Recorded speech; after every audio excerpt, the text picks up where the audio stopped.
దోస్తుగాళ్ళు అంటానవేంద్రా నీ గురించి వాళ్ళు బాధపడబట్టి దోస్తుగాళ్ళు వాళ్ళు అట్లా నువ్వు ఇట్లా అని అంటావు. నీకేం తెలుసే అమ్మా, మా దోస్తుగా కూడా నన్ను ఘోరంగా బాధ పెడతాలే అమ్మా.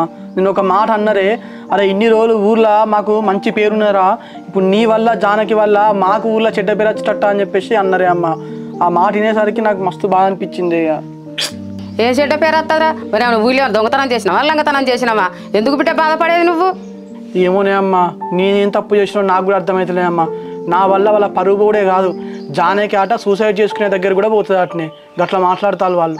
ఏంది బిడ్డ అది నీ గురించి సూసైడ్ చేసుకుంటుందా? అది నలుగురిని చంపేది కానీ అది చచ్చేది కాదు.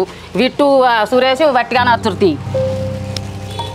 ఏమోనే అమ్మా, అసలు నా వెనకాల ఎవరేం మాట్లాడుకుంటారో నాకు అర్థమైతలేదే. నా ముందు మంచిగానే ఉంటారు, వెనకాల అనేటివి అంటారులే అమ్మ. కాకపోతే జానకి నాకు దూరమైనట్టేనే అమ్మ. జానకి దక్కదా నాకు?